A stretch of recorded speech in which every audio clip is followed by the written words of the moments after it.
cerita anak dari Sumatera Barat. Dahulu kala, di daerah Sumatera Barat, ada sebuah kerajaan yang makmur dan damai, dipimpin oleh seorang raja yang bijaksana. Kerajaan Pagaruyung namanya. Suatu ketika, terdengar kabar bahwa kerajaan Majapahit akan menyerang kerajaan Pagaruyung. Padahal para pemimpin kerajaan Pagaruyung memberikan semboyan kepada seluruh prajurit untuk menegakkan perdamaian. Kemudian, Raja Pagaruyung mengajak diskusi para penasehatnya. Mereka mencari cara menahan serangan pasukan Majapahit. Akhirnya, seorang penasehat kepercayaan raja mengusulkan sebuah ide cemerlang. Paduka Raja, sebaiknya kita ajak pasukan Majapahit untuk berunding demi menghindari pertumpahan darah. Kita sambut mereka di perbatasan. Jika mereka menolak, ajaklah mereka untuk beradu kerbau, kata penasehat raja itu. Setelah itu, sang raja bersama punggawanya menyiapkan segala sesuatunya. Sang raja menyuruh putrinya untuk mencari beberapa dayang yang paling cantik. Lalu mereka diajari tata krama dan memakai pakaian yang indah. Ketika pasukan kerajaan Majapahit tiba di perbatasan, mereka disambut oleh dayang-dayang istana dengan ramah. Melihat perlakuan serta hidangan dan hiburan yang diberikan, pasukan Majapahit menjadi heran dan menjadi luluh.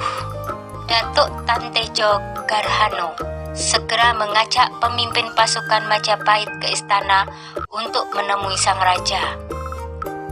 "Selamat datang, Tuan," sambut raja dengan ramah. "Ada apa gerangan Tuan kemari?" lanjut beliau.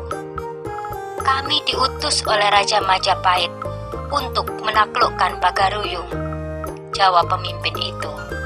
"Kami memahami tugas Tuan, tapi bagaimana kalau peperangan ini kita ganti dengan adu kerbau saja, supaya tidak perlu ada pertumpahan darah di antara pasukan kita," jawab raja. Pimpinan pasukan Majapahit terdiam.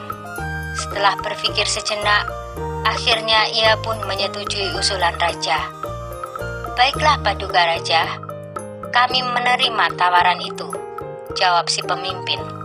Keesokan harinya, kedua kerbau aduan dibawa ke gelanggang, lalu dilepas. Kerbau Majapahit terlihat beringas dan liar, sedangkan kerbau Pagaruyung ternyata hanyalah seekor anak kerbau. Anak kerbau Pagaruyung segera memburu kerbau Majapahit karena mengira itu induknya. Perut kerbau Majapahit pun terluka, terkena tusukan besi runcing yang terpasang di mulut anak kerbau Pagaruyung. Setelah beberapa kali tusukan, kerbau Majapahit pun roboh terkapar di tanah. Berita kemenangan kerajaan Pagaruyung mengalahkan Majapahit menggunakan kerbau terdengar ke seluruh pelosok desa. Kata Minangkabau berarti menang kerbau. Atap rumah-rumah di Minangkabau menyerupai bentuk tanduk kerbau. Sudah dulu ya cerita asal muasal Minangnya. Jumpa lagi di cerita lainnya ya.